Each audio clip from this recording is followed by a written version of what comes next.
Salut tout le monde, j'espère que vous allez bien. Donc on se retrouve pour une nouvelle vidéo. Comme vous le savez, ma chaîne a pour but de donner des conseils pour devenir une meilleure version de soi-même en parlant de développement personnel, en parlant de voyage, de mindset, de confiance en soi, de plein de thèmes. Mais le dénominateur commun, c'est la réussite, le succès de tous. Donc, je vais tout simplement aujourd'hui vous partager 10 habitudes de personnes à succès. 10 habitudes que des personnes qui ont énormément réussi dans leur vie font. Donc, si vous voulez vous aussi réussir dans votre vie, restez avec moi et suivez les 10 habitudes que je vais vous partager aujourd'hui. Mais avant de commencer, n'oubliez pas de liker et de vous abonner si ce n'est pas encore fait. C'est parti. Première habitude, les personnes qui réussissent dans leur vie commencent leur journée la veille au soir. Qu'est-ce que je veux dire par là? Ta journée doit être planifiée la veille. Ça augmente la productivité. Tes idées sont claires pour le lendemain, donc ça t'évite de perdre du temps et aller directement à l'essentiel. Donc ta journée doit débuter la veille au soir. Ce que je vous conseille d'avoir, c'est de prendre un petit planeur. Moi, j'en ai un qui est ici. Un petit planeur d'€ à action sur lequel je pose les choses que je dois absolument faire le lendemain pour être sûr de ne pas perdre de temps, de ne pas réfléchir à ce que je dois faire. Et comme je vous l'ai dit, aller à l'essentiel. Ça, c'est la première chose. Deuxième chose, les personnes qui ont atteint un haut niveau de succès ont une routine le matin et le soir. Ça reste dans le cadre de la planification. Avoir des routines, ça vous permet d'éviter de perdre du temps qui est précieux. 24 heures aujourd'hui, ça passe archi vite. J'ai l'impression qu'on a la moitié du temps. Donc, au réveil, évitez de rester sur votre téléphone. Moi, c'est quelque chose, c'est une mauvaise habitude que j'avais. De quand je me levais, je prenais mon téléphone, je pouvais rester 1 heure sur TikTok ou Instagram à perdre du temps et à ne rien faire de productif. Donc, il faut laisser les écrans avant et après le coucher et favoriser des habitudes plus saines, que ce soit au lever et vous coucher. Et première chose aussi, il faut se lever et se coucher tôt. Comme on le dit, l'avenir appartient à ceux qui se couchent tôt.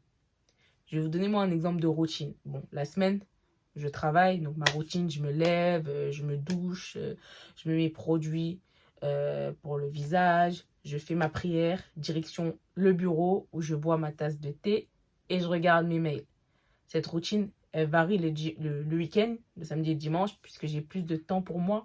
Donc ma routine du matin, j'ai la possibilité d'y incorporer d'autres habitudes saines, telles que le sport ou la lecture.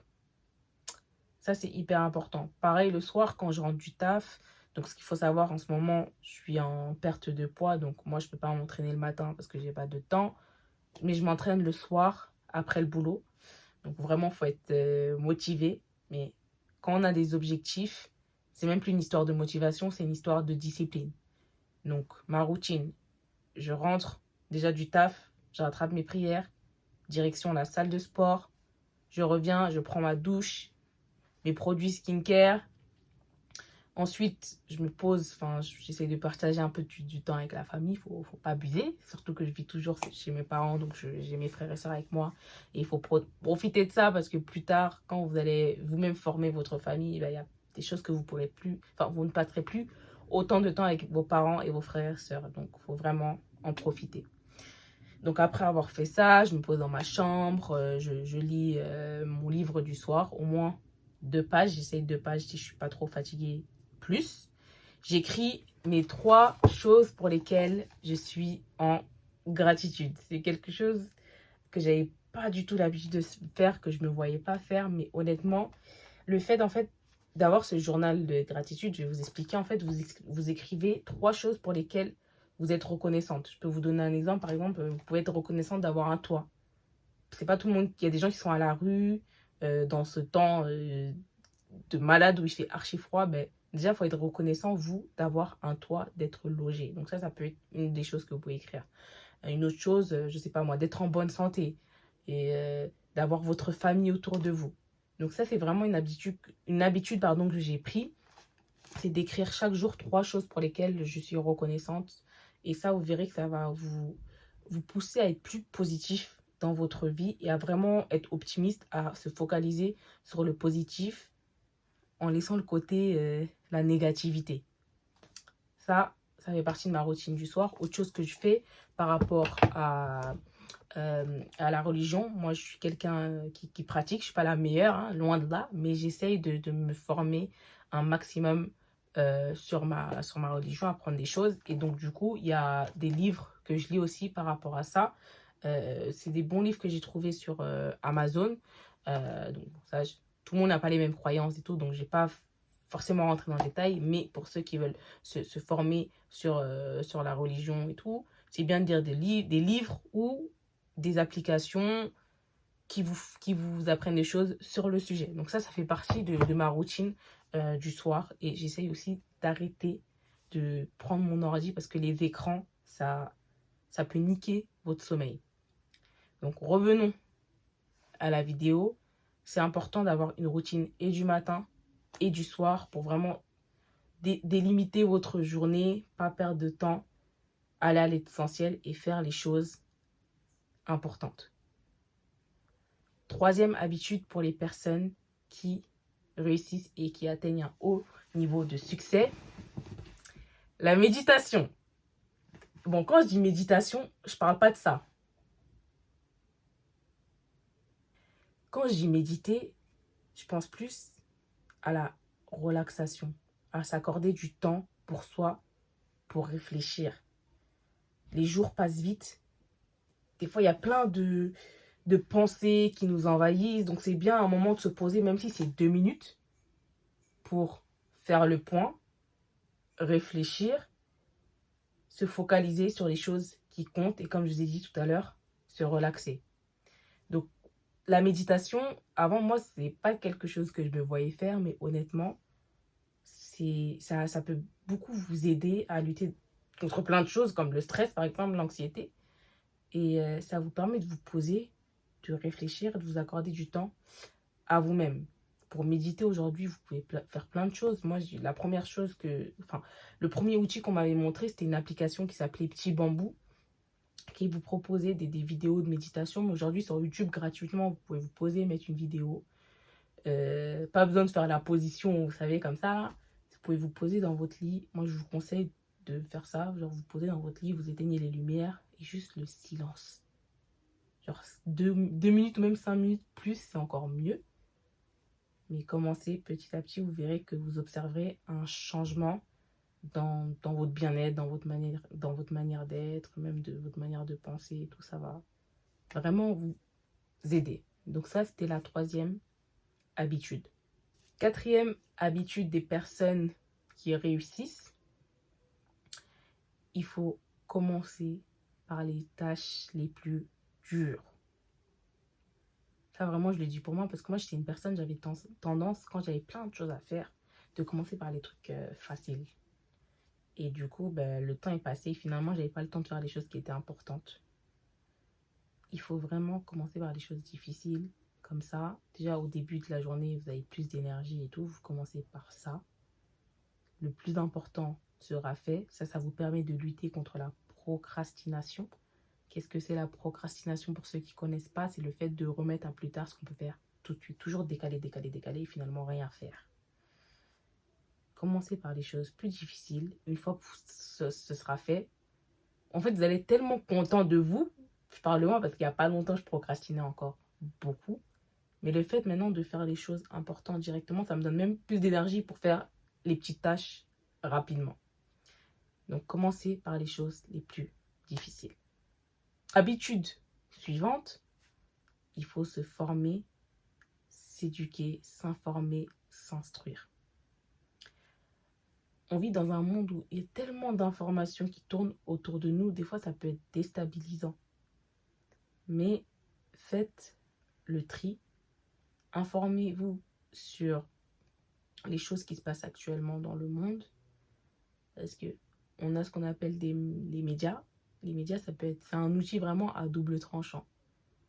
Mais aujourd'hui, c'est important de pouvoir se faire sa propre idée sur des situations, sur des événements, sur l'histoire de manière générale.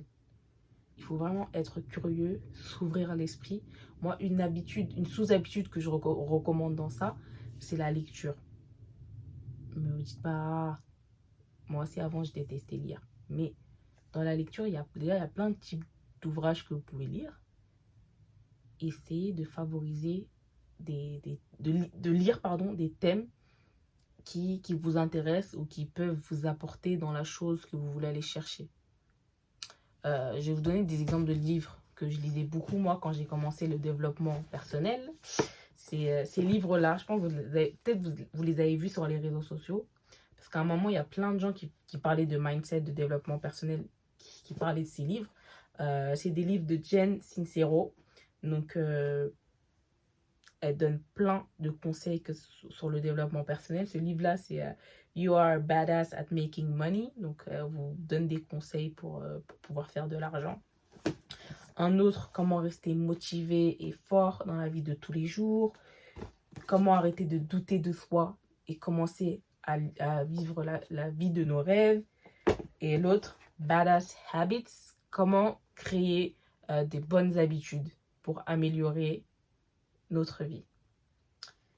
Il y en a plein. Et je les lis en anglais, moi, parce que voilà, j'aime bien lire en anglais. Parce que des fois, quand on le traduit en français, c'est pas exactement ce qu'elle dit mot pour mot. Mais au terme près, ces livres-là, vous pouvez les trouver sur Amazon en français.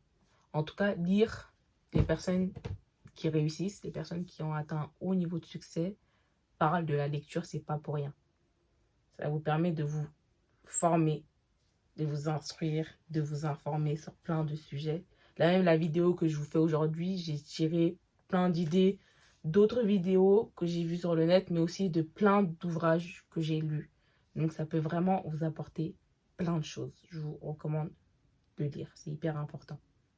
Il faut aussi être autodidacte, essayer de se former. Si vous n'avez pas les moyens de payer des formations dans les choses que vous voulez faire, on a un excellent outil dont je vous ai parlé tout à l'heure, Internet, YouTube. Vous avez des vidéos aujourd'hui, des tutos sur tout. Donc, formez-vous. Soyez autodidacte. 6e habitude des personnes qui réussissent. Il faut investir sur soi-même. Vous êtes le plus grand projet de votre vie. Je vais me répéter. Vous êtes le plus grand projet de votre vie. Donc, dépensez votre argent pour vous. Investissez sur votre alimentation, sur votre santé, sur votre aspect physique, sur votre développement personnel, sur votre mindset, sur des formations pour, je sais pas moi, des business que vous voulez lever. Pour moi, ça, c'est pas des dépenses, c'est des investissements. Et c'est nécessaire pour réussir, pour atteindre le succès. Il faut vraiment investir sur soi-même. Investir sur des choses qui vont vous permettre de vous développer. 7e habitude, il faut consommer du contenu positif. Sur les réseaux sociaux, on voit tout et n'importe quoi. Il faut savoir faire le tri, il faut savoir suivre des personnes qui vous inspirent, qui vous motivent, qui vous donnent des idées aussi pour vous lancer dans ce que vous voulez faire. Parce que tout ce qui est fait aujourd'hui, c'est des idées prises à gauche, à droite. Ensuite, remixer à sa sauce. Donc, vraiment suivre du contenu qui vous sert. Il faut arrêter de scroller pendant des heures sur les réseaux sociaux. Ça vous fait juste perdre du temps et ça ne vous apporte rien. C'est bien de se divertir de temps en temps, mais franchement, ne passez pas toute la journée là-dessus. Habitude suivante, s'entourer des bonnes personnes, des personnes qui vous motivent, qui vous inspirent, parce que dites-moi avec qui vous traînez, je vous dirai qui vous êtes. Donc vraiment, s'entourer de personnes qui vous tirent vers le haut. 9e habitude, bien gérer ses sous. Il faut arrêter de gaspiller son argent. Il faut budgétiser pour pouvoir mettre son argent là où ça compte, là où ça nous sert. Aussi, éviter les achats inutile. C'est pas parce que vous pouvez acheter quelque chose que vous devez l'acheter. Les seules grosses dépenses que je vous préconise, c'est les voyages. Parce que voyager, je l'ai déjà dit dans une vidéo précédente, ça vous apporte énormément et ça sous tous les plans. Et donc par rapport à la bonne gestion de son argent, c'est bien de développer son intelligence financière parce que c'est pas quelque chose qu'on nous apprend à l'école, mais ça c'est un autre débat, je ferai une autre vidéo là-dessus. Lisez des livres sur ce sujet comme Père riche, Père pauvre ou Réfléchissez et devenez riche de Napoléon Hill. Il y a plein d'autres livres, mais c'est les livres les plus connus qu'on recommande le plus de manière générale. 10e et dernière habitude des personnes qui réussissent, laissez partir ce que vous ne pouvez pas contrôler. Dans notre vie, il y a plein de choses qu'on peut contrôler, comme nos bonnes habitudes. Et malheureusement, des choses qu'on ne peut pas contrôler, comme le monde extérieur. Donc ça ne sert à rien de se prendre la tête là-dessus quand quelque chose qu'on veut ne se passe pas comme prévu. Ce que vous devez avoir arrivera à vous. Je ne sais pas si ça dit ça, mais en gros, vous avez compris l'idée. Ça ne sert à rien de se focaliser sur ce qu'on ne peut pas contrôler. Vivez votre vie et du coup, agissez sur ce que vous avez le pouvoir de modifier vous-même. Donc, votre comportement, votre manière de penser, tout simplement. Et ayez confiance. Si vous êtes des personnes croyantes, moi je suis croyante, je crois en Dieu. Les autres personnes qui ne croient pas ou qui croient en l'univers, en d'autres choses, ayez confiance en ce que vous croyez et dites-vous que ce que vous voulez, vous l'atteindrez avec de la discipline, avec du travail et surtout de la confiance en vous. Voilà pour la vidéo d'aujourd'hui. J'espère qu'elle vous a plu. C'est des habitudes vraiment qu'on retrouve beaucoup chez les personnes à succès. Donc si vous voulez en être une, développez-les et vous verrez que ça peut que vous apporter du positif dans votre vie. Voilà pour moi, c'est tout pour aujourd'hui. N'oubliez pas de liker, de commenter si vous avez d'autres habitudes de ce style qui peuvent aider à atteindre le succès. Vos commentaires sont les bienvenus. N'oubliez pas aussi de vous abonner, c'est gratuit. Ça donne la force. Je vous souhaite une excellente soirée et on se dit à la semaine prochaine pour une autre vidéo. Ciao!